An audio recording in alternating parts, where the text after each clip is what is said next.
Okay, I think we better start now. Sorry for the technical difficulties that we have just had.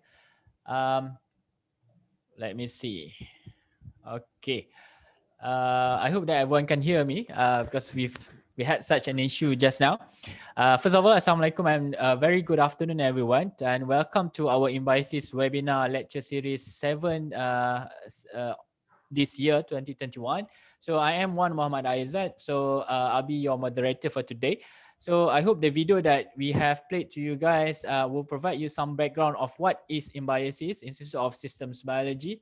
And if you are actually very interested in collaborating with us, you feel free to contact us and browse our website and our social media for our latest updates and information. So today, I feel so grateful because all of us are able to attend this webinar. So we have now about 72 participants. So I expect that we can have a little bit more after this. And there will be a lot more activities in terms of webinars that we have scheduled in the future. So do check our websites and social media for more information. INBIOSIS webinar series is also established to provide a knowledge and research experience sharing platform to ensure we are still connected with each other and stay motivated in our research despite this sudden pandemic. So I'll now give some housekeeping rules about our webinar. The lecture will take about 45 minutes and the Q&A session will take approximately 15 minutes minimum and probably a bit longer, depends on the number of questions provided. So do submit the questions in the Zoom chat box and Facebook live page. I'll try to read most of the questions. And before the seminar ends, I would like to invite everyone to switch on their camera for a photography session. So please stay tuned until the end of the session to fill in the attendance form for e-certificate and e-spell UKM credit. Without further ado, I would like to first introduce our honorable speaker for today, which is Dr. Hamizah Shahirah.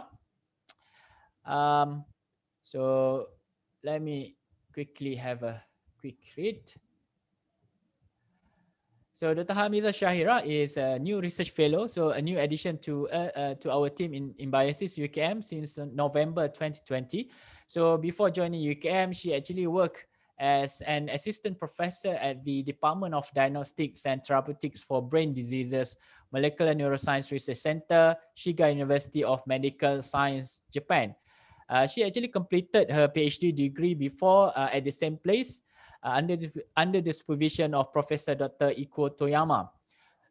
In fact, before her PhD, she actually was a master student here at UKM under the Department of Biochemistry and being supervised by Emeritus Professor Dr. Wan Zurina and Associate Professor Dr. Muhammad Hanafi. She also obtained her bachelor degrees in genetics from UKM. She has a great interest in understanding the mechanisms of learning and memory, as well as interventions for the cognitive decline during aging and neurodegenerative diseases. So she used a lot of mass spec-based omics approaches in her studies. So one of them is proteomics, and this is the topic of interest that will be delivered today. So a lot of her studies are in using Alzheimer's disease transgenic mouse as well as aging rats models. So you'll see a lot more information later on during the webinar. And she has actually published a number of papers in international journals such as Journal of Alzheimer's Disease, Scientific Reports, Frontiers in Neuroscience, and a few others. And apart from that, she is also an active member of a number of societies, including Malaysian Proteome Societies, Malaysian Society of Neuroscience, and a few others. So without further ado, I would like to welcome Dr. Hamizah to share her research findings. So the webinar is yours. Okay, thank you, Dr. Aizat. Okay, can you see my slide?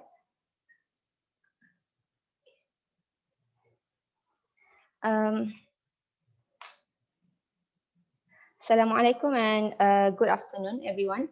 It is a great pleasure to meet all of you today. So my name is Hamizah Shahirah Hamezah. So today I would like to present about part of my research findings at Shiga University of Medical Science, which focusing on the proteome profiling in the specific brain regions of aging rats and transgenic Alzheimer's disease mice. So today's presentation will be divided into two parts. First, the aging rat study using the Spratt-Dawley rats, and the Alzheimer's disease study by using the APP-PS1 mice. So first, let's focus on the aging rat study first. Age is the biggest risk factor in most neurodegenerative diseases. As age increases, a variety of changes occur in the brain, such as increase in oxidative stress, brain atrophy, neurochemical changes, and many more that can lead to the impairments in cognitive and locomotor functions. So there are three main stages in the progression of Alzheimer's disease: preclinical stage, MCI, and dementia. So preclinical stage is a silent phase where brain changes without measurable symptoms, and mild cognitive impairments where one or more cognitive domains started to impair significantly, but however, the activities of daily living are still preserved. And for dementia, mild dementia, moderate severe, and finally severe dementia. This is where the cognitive impairment has become severe enough and also interfere with everyday abilities. But what people not really didn't realize is the normal aging. So everyone experience slight cognitive changes during aging, but we are not the mechanisms of the brain aging is still not understood very well. Okay, so let's start with the experimental design of the aging rats. In this study, we used male Spratt-Dawley rats, which were divided into 4 different ages groups: 14, 18, 23, and 27-month-old. So these rats consist of a total of 14 number of rats in each group. So first, we perform the magnetic resonance imaging to measure the volume of striatum, cerebellum, hippocampus, and medial prefrontal cortex. And after MRI, we perform the behavioral test to evaluate first the open field test to evaluate the locomotor activity, which are regulated by the striatum and cerebellum. And we also perform the object recognition test and Morris-Watermaze test for the working memory and spatial learning and memory assessments, which are regulated by the hippocampus and medial prefrontal cortex. So after that, after behavior test, we sacrificed the rats, and then we collected the brain for the proteomics analysis by using LCMS, and several proteins were validated by Western blots. We also collected the blood for oxidative stress and for measurements of the aldehyde level and the antioxidant enzymes activities. So first, this is the 7 Tesla MRI scanner system that we use to scan the rat's brains. So this the image of representative of the rat's brain as scanned by the 7 Tesla MR scanner system.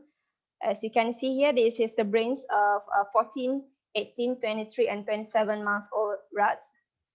So we measure the volume of medial prefrontal cortex, striatum, lateral ventricle, hippocampus, cerebellum. And then this is the results. From our observation, we could see that there is a decrease in the volume of MPFC, hippocampus, and striatum in the late-aged rats, and increase of lateral ventricle. So this is the brain slices of the 14-month-old rats, and this is the 27-month-old rats. So as you can see here, that we can see clearly the changes in the brain volume compared to the 14-month-old rats just now. And then we perform open field tests based on the rats, based on rodents' tendency to explore the novel environments.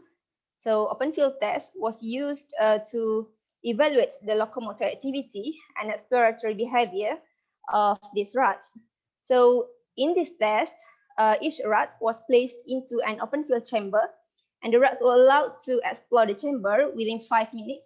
And the rat's behavior was recorded during the experiments by using a computerized video tracking system with open field test software. And then this is the image of representative of the rat's movement in the chamber.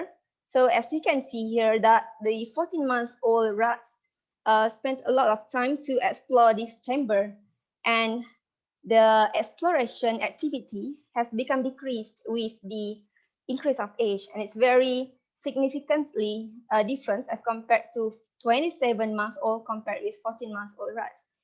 As you can see here that the number of line crossings and number of center entries reduced in the 27 months compared with the 14-month-old rats. Next is object recognition test. The rats were given 5 minutes each time to explore 4 objects in the chamber. This test was conducted within 5 days.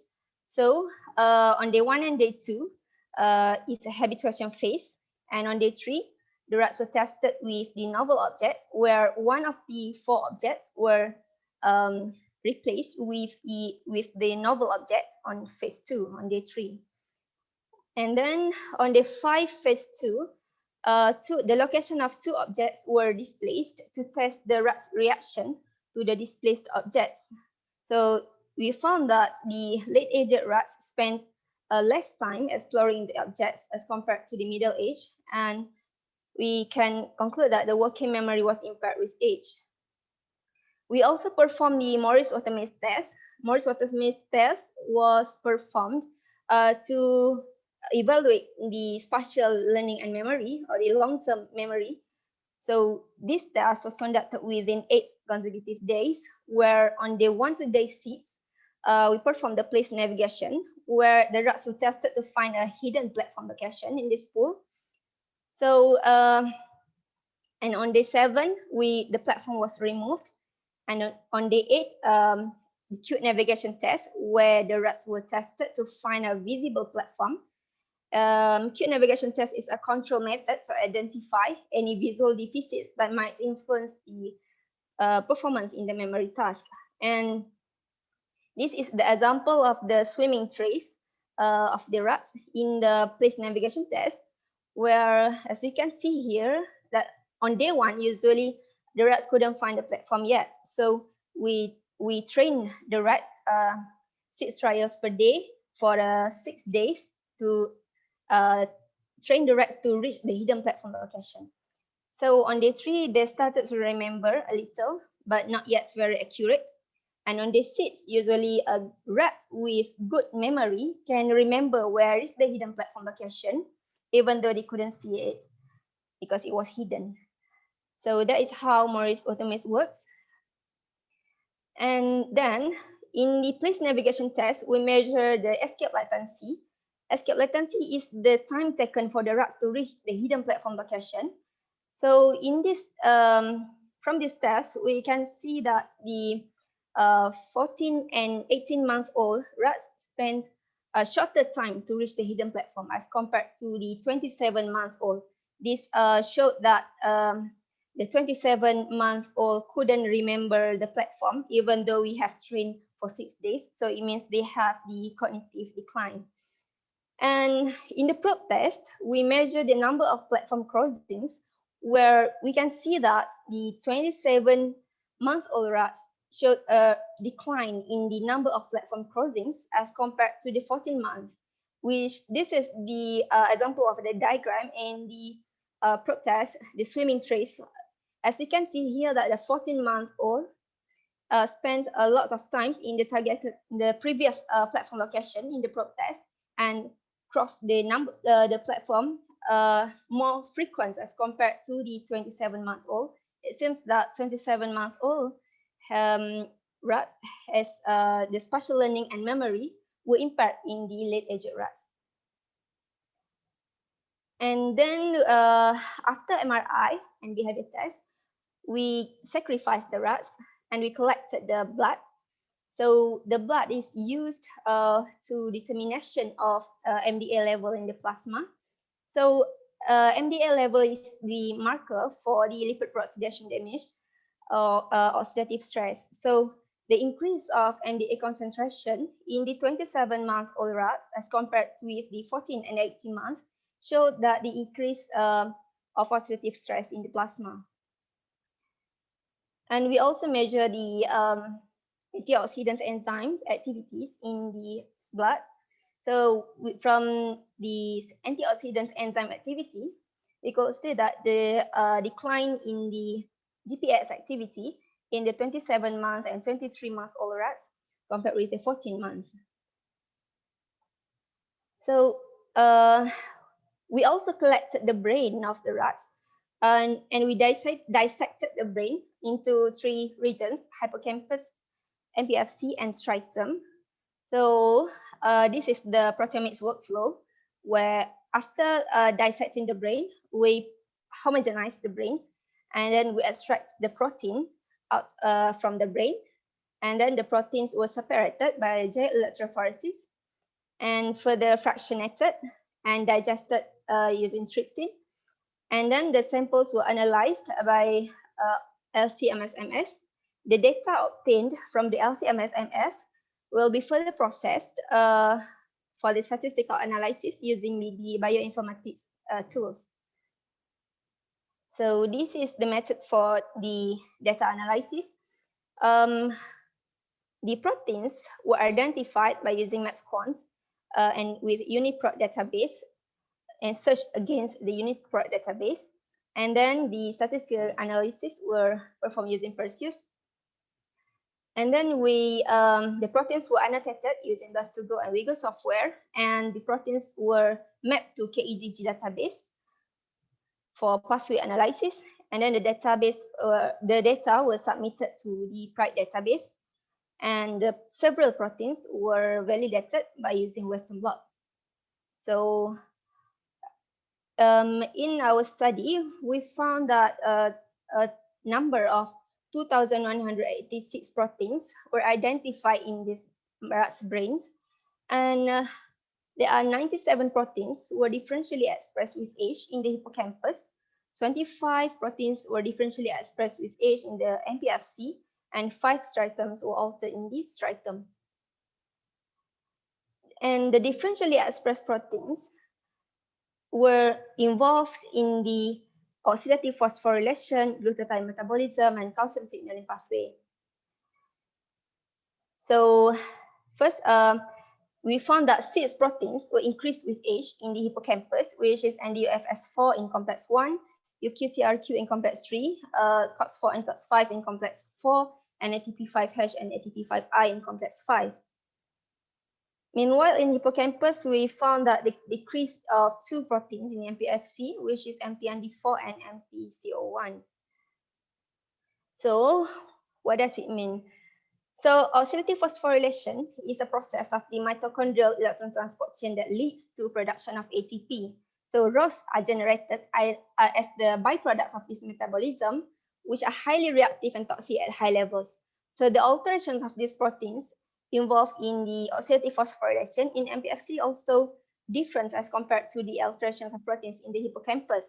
So what we can interpret this result is that maybe the changes of these proteins level in hippocampus and MPFC with age may cause disturbance in the energy metabolism that lead to the increase of oxidative stress with age.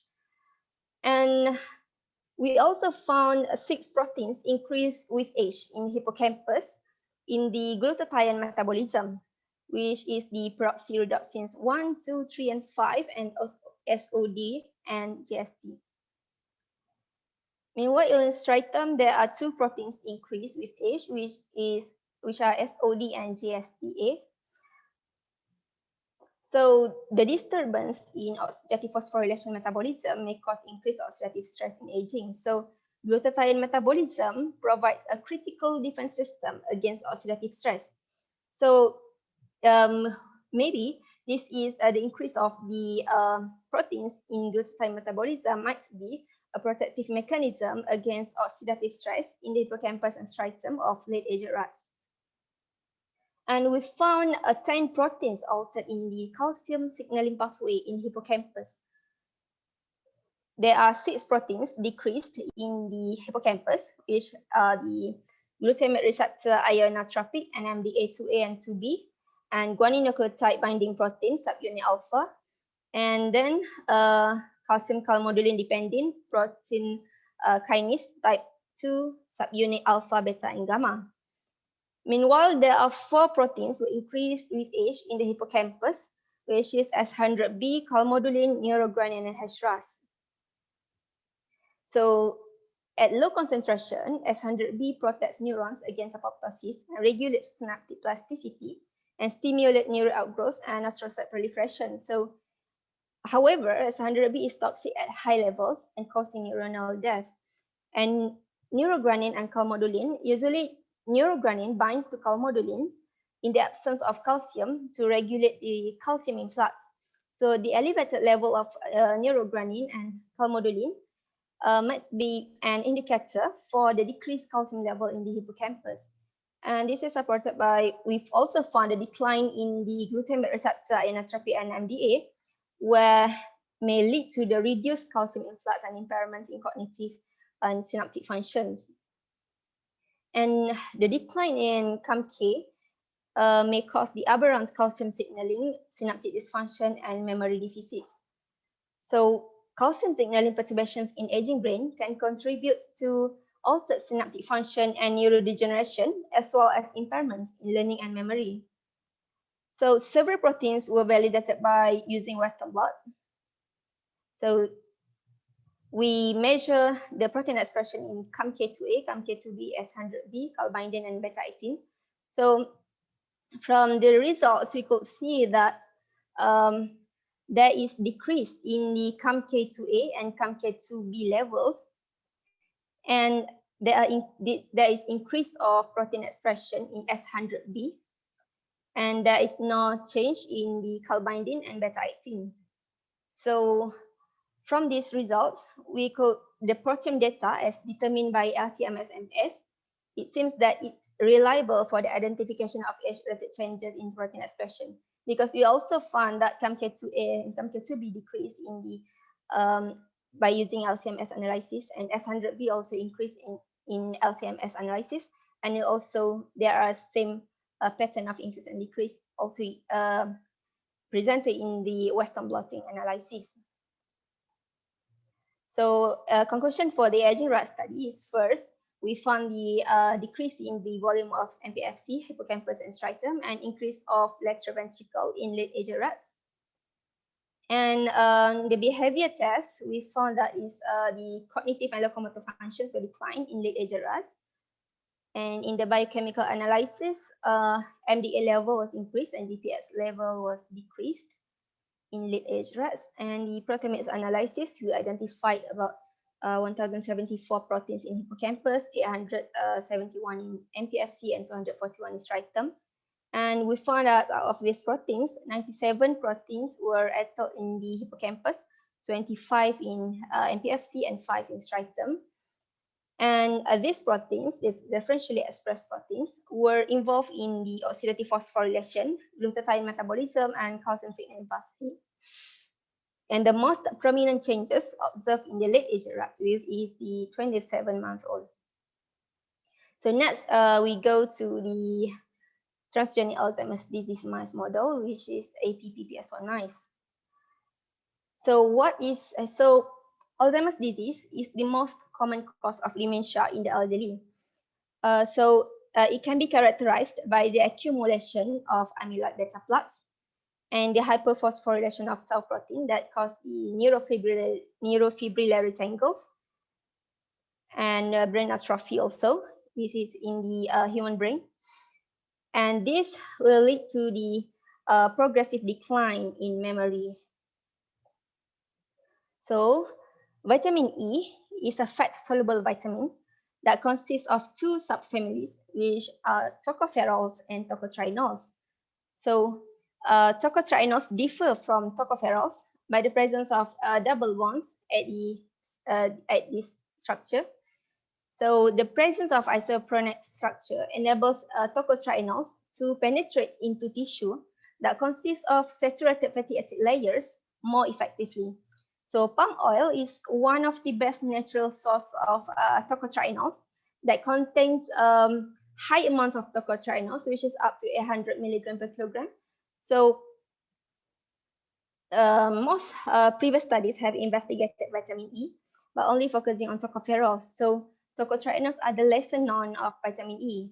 So tocotrienols have been shown to be more potent antioxidant properties than tocopherols, where tocotrienols have been shown to inhibit glutamate neurotoxicity and provide neuroprotection at nanomolar concentrations. And tocopherols treatment has been shown to reduce amyloid beta levels and deposition in AD mouse model. But however, no previous study has examined such effects in TRF. So therefore, this study was designed to examine the therapeutic effects and underlying mechanism of TRF treatments on APPPS1 mice, which is a mouse model of AD. So in this study, we divided the mice into 4 groups: wild type control and wild type and APPPS1 mice that receive water, and APPPS1 mice receive TRF, and APPPS1 mice that receive palm oil strip of vitamin E. And the mice were supplemented for a duration of 10 months. And after 10 months supplementation, the mice were tested with the open field test, novel object recognition, and Morse optimist test. After that, the mice were sacrificed and brains were collected for immunohistochemistry, ELISA, and Proteome analysis. So this is the open field test results. We put the mice in the chamber for a duration of 5 minutes, and then we found that the locomotor impairment occurred in the TG control groups. TG control is the APPPS1 mice that receive water only. And the APPPS1 mice that receive TRF showed the improvement in the locomotor activity, as shown by the increase of the duration of rearing. And in the object recognition test, we test the mice to recognize with the 2 objects in the chamber. This object recognition test for this study was conducted for 4 days. Day 1 to day 3 is for habituation, and on day 4 is for the test with the novel objects. So during phase 2, on day 4, we replace one of the objects with the novel objects, and we measure the recognition index. And we found that TG control group also showed a reduce in the recognition index as compared with the wild type and TG-TRF.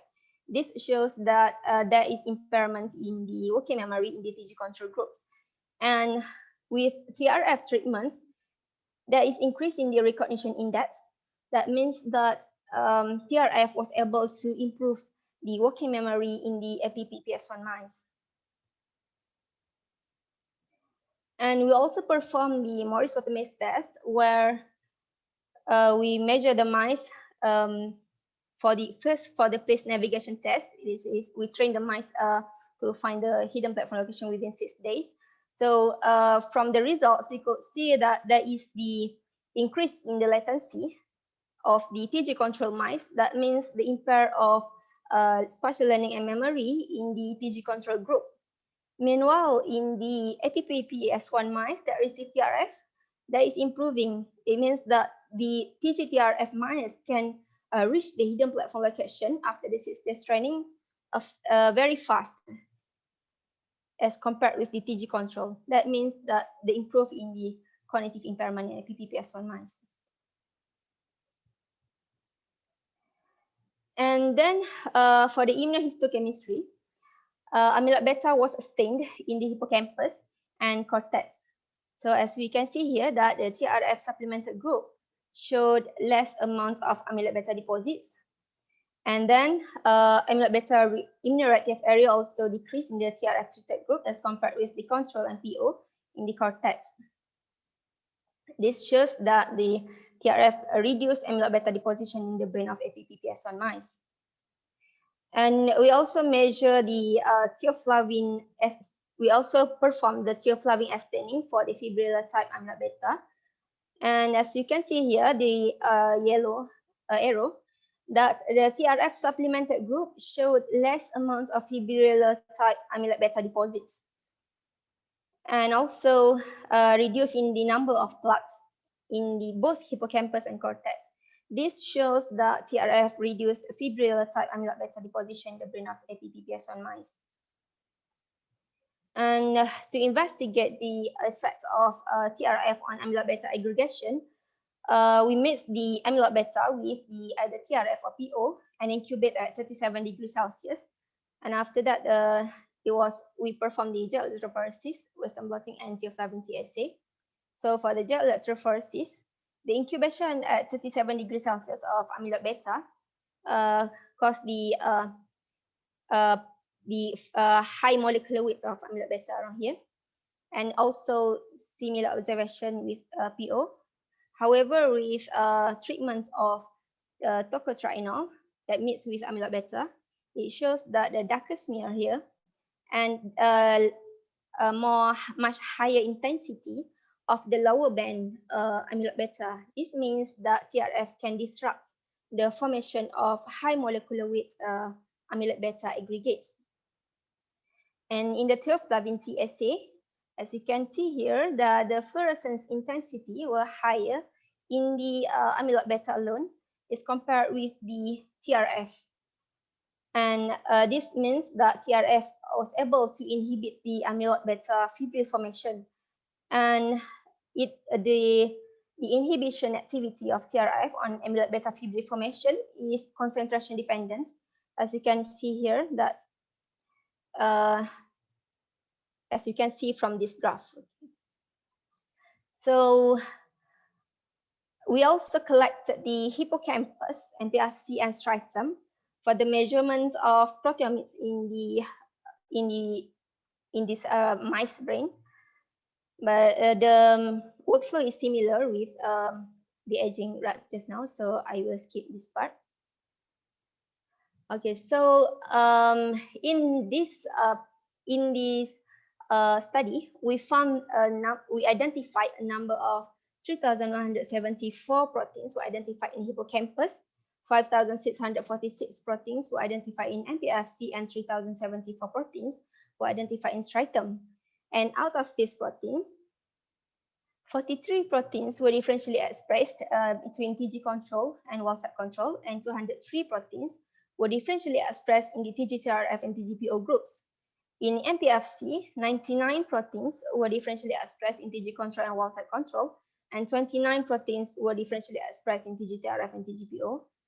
And in striatum, 13 proteins were differentially expressed in TG control and wild-type control, and 23 proteins were differentially expressed in TG-TRF and TGPO groups. And the results, the differentially expressed proteins were visualized in the Venn diagram to see the overlap proteins between the comparisons of both groups.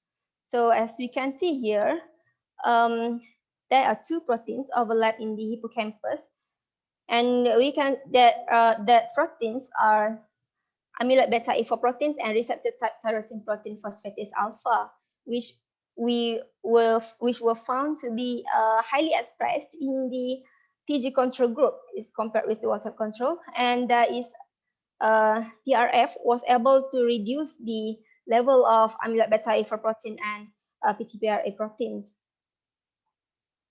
And the differentially expressed proteins were found to be associated with various pathways, including the Alzheimer's disease pathways. These are among the top 5 pathways that are regulated in the TG control, type control, and TG-TRF and TGPO in different brain regions. So as a conclusion from the Alzheimer's disease study, we found that TRF prevented amyloid beta aggregation by inhibition of amyloid beta oligomers and amyloid beta fibril formation in vitro. And TRF also improved cognitive function by reduction of fibrillar type amyloid beta deposit in the brain of APPPS1 mice. And TRF may also possibly improve cognitive function by modulating the protein profiles in the brain of APPPS1 mice, such as the APP and PTPRA proteins. And so we propose that the tocotrienol extraction could be a promising therapeutic agent for AD. This is the proposed mechanism of TRF action in improving the cognitive functions. Actually, this mechanism is taken from 3 of our study. This one is conducted by my colleagues, Dr. Faizah, and this one is by Dr. Linawati, and this is my part. So we combine our study into this proposed mechanism. That first we found that TRF reduced amyloid beta deposits and improved cognitive functions, is as shown by the black arrow. And then TRF also altered metabolite expression and also altered metabolic pathways that involve in bioenergetics, neurotransmission, membrane lipid metabolism, and oxidative stress defense, and inhibits neuronal dysfunction and improve cognitive functions. And another one is the altered protein expression, that we found that TRF modulate amyloid beta A4 proteins that can inhibit the amyloid beta deposits and improve cognitive functions. And another pathway is maybe the TRF can modulate the PTPRA and other proteins and cause the altered pathways, such as pathways involved in the metabolic pathways, Alzheimer's disease pathways, and oxidative phosphorylation. And finally, can result in the improve of cognitive functions. So actually, what I show today is a part of this study from Faizah and also my part. But I didn't explain in detail about the metabolomics yet in this study. So if you are interested with our study, maybe you can go through to our publications here. So these are the list of manuscripts that was obtained from our study. So you can go through this if you want to know more details about our results. And this is some more. And I would like to thank my professor, my supervisor during my PhD study, Professor Iko Toyama and Dr. Dajiro Yanagisawa, and for helping me a lot during my study, and Prof. Douglas for helping me with the technical in English, and also Dr. Piers Vigers, and Dr. Jomper who helped me with the Western blotting, and Dr. Tamako Kato, Prof. Akihino Shino, and Dr. Sunyayuki Koga that helped me with MRI, and Dr. Linawati Durani and Dr. Nafaiza, who of course helped me a lot in my study. Some parts of the study, such as the behavioral test, we do it together. So it's really big contributions. And also lots of thanks to my collaborators from UKM, and Prof. Wanzurina is my previous supervisor during my master study, Prof. Musalma and Dr. Hanafi, and Prof. Susanna. And also I would like to thank Dr. Wan Muhammad Aizat, who helped me with the proteomics analysis using LCMS-MS. So it's really helpful for my study. And this work actually was supported by the Ministry of Higher Education Malaysia under long-term research grant scheme by UKM, and also grant in aid from the Japan Society for Promotion of Science under KKNHI. So this work is actually a collaboration between Shiga University of Medical Science Japan and the University Kebangsaan Malaysia. And I would like to thank my Professor Iko Toyama also, because giving me lots of opportunities to present lots of conference, participate, including the Alzheimer's Disease International Conference in Chicago and many more. And I also have won awarded as the best oral presenter in this international conference on oxidative stress and degenerative diseases, presenting this topic. And this is all the MNRC SAMS members. I would also like to thank to all of them. So I arrived Shiga in 2014, and I leave Shiga in 2020. So there are about 6 years I've been in Shiga. And of course, there are lots of memories thanks to my family and all my friends also. And this is Shiga University of Medical Science. And this is my laboratory at MNRC. And this is a special laboratory for MRI. Also, we have the 7 Tesla MR scanner system here in Shiga. And this is the research center for animal laboratory. We perform the animal experiments here under SPF conditions. We have the transgenic mice here and lots of animals. And this is the accommodation provided by the Shiga University of Medical Science. This is in the international house, in the staff house. Okay, I think that's all from me today. Thank you very much for your attention. All right. Thank you, Dr. Hamizah, for the what a comprehensive work that you have done and your presentation. I would like to call upon any questions from the audience, and I think we're gonna wait for a few more minutes. But before that, I have a couple of questions to you in regards to the research. So first of all, I think uh, the first question is how much TRF supplementation that you actually provided during your transgenic study, and how that level translated to human, if any, in terms of the future application for using TRF to treat Alzheimer. Okay, thank you for your question. In our study, we use about 60 milligram per kilogram of TRF. We give oral gavage to the mouse every day until 10 months. And in human,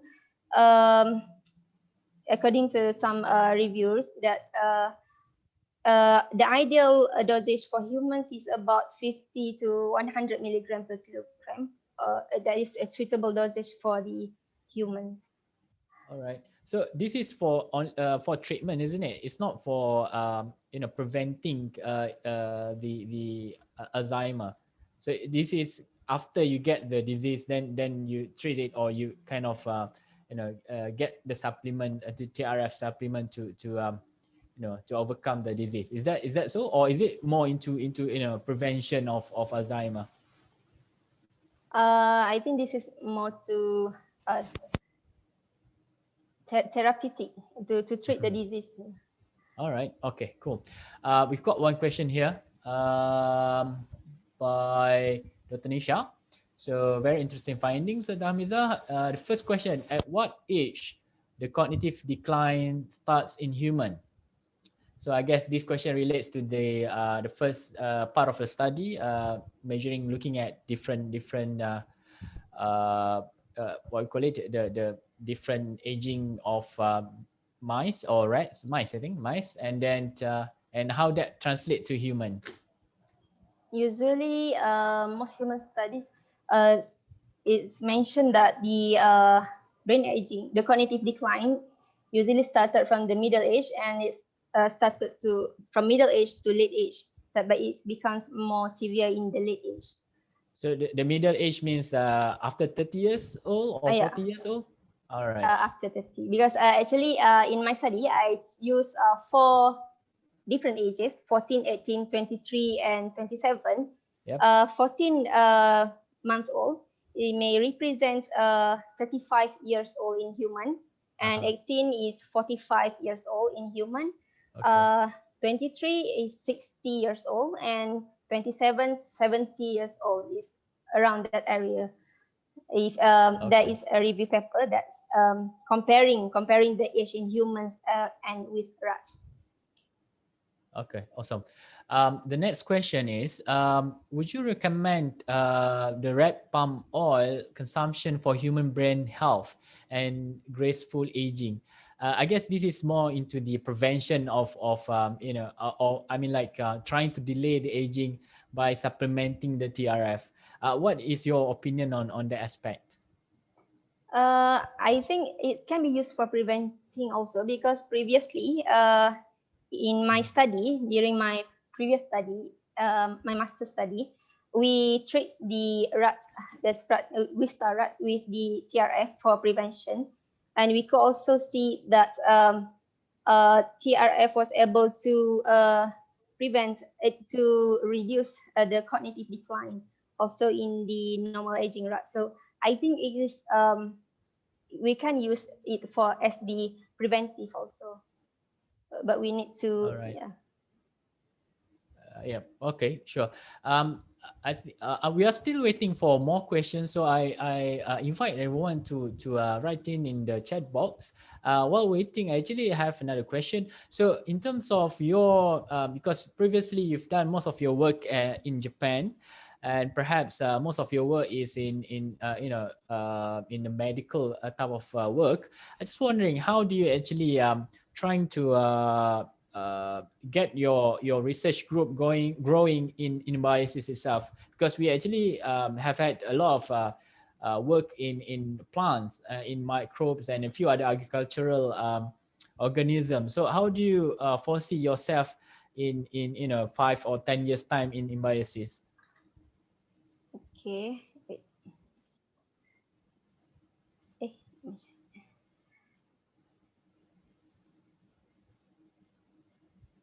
Where is my slide here? Okay. For the future study,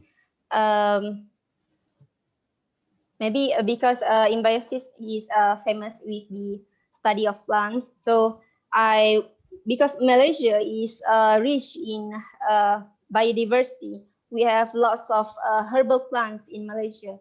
So I'm interested to study the beneficial effects of these plants on the brain health or mental health, whether we can find the medicine for neurodegenerative disease, etc., or preventing the neurodegenerative disease from the Malaysian herbal plants. So that can also support the herbal industry in Malaysia.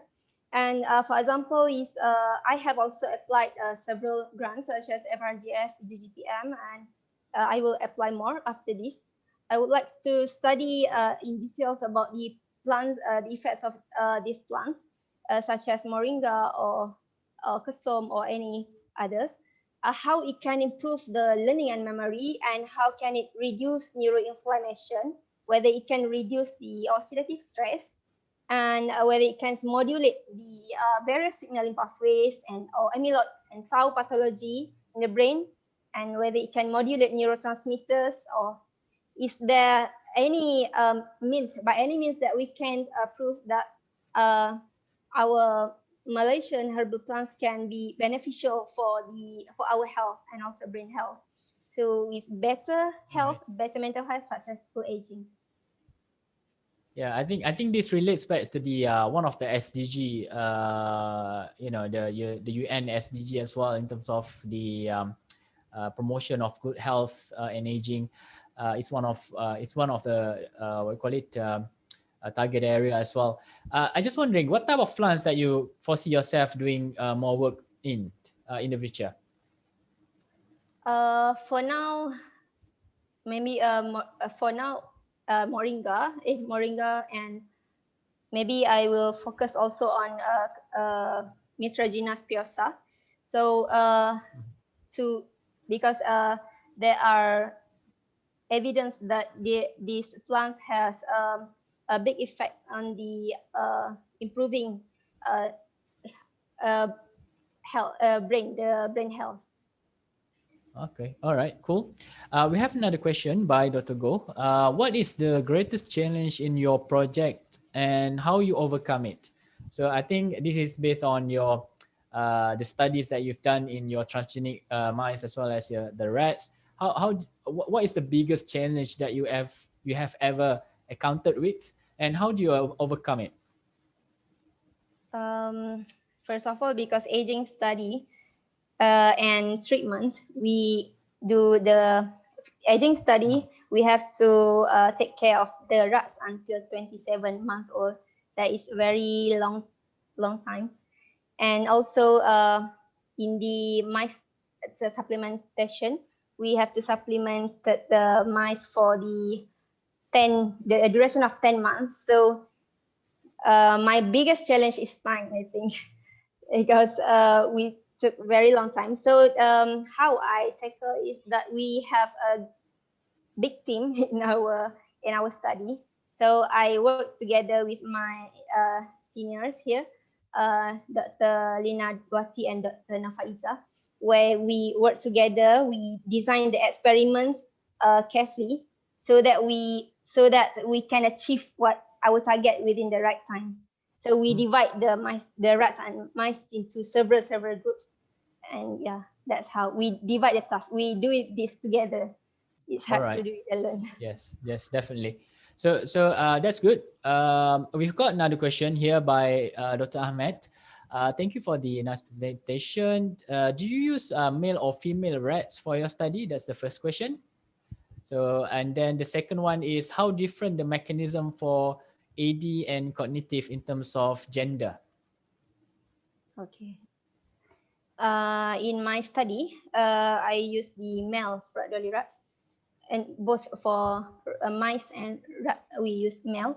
This is because there are some, we would like to eliminate the gender differences, like the hormones, because male and female has different hormones. So we want to control our animal groups. So that's why we only use one gender. But actually, if combining both genders, I think it will give us more understanding, more detailed understanding to understand this.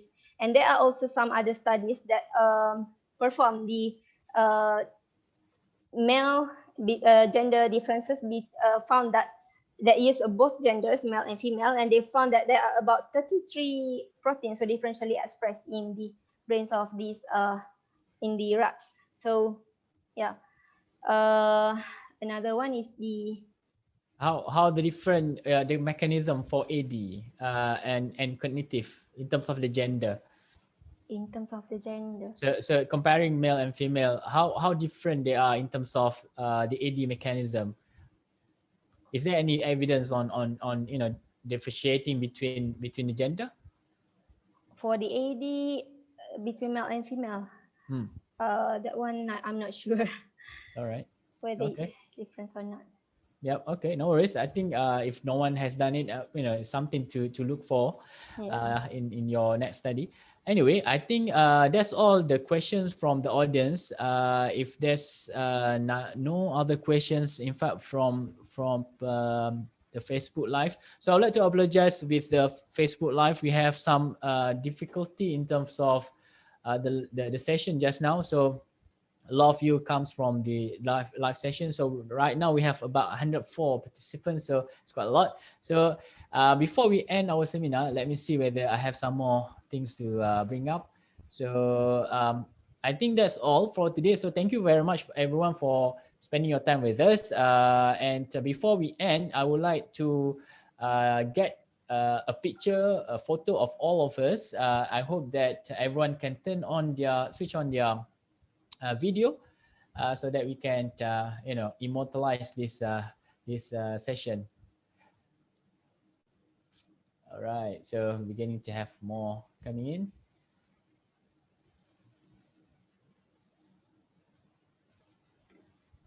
Awesome. All right, so let me see.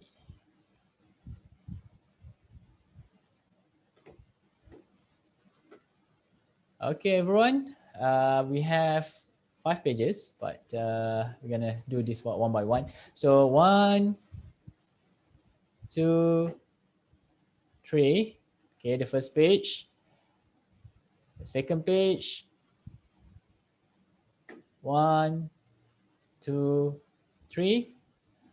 The third page, 1, 2, 3.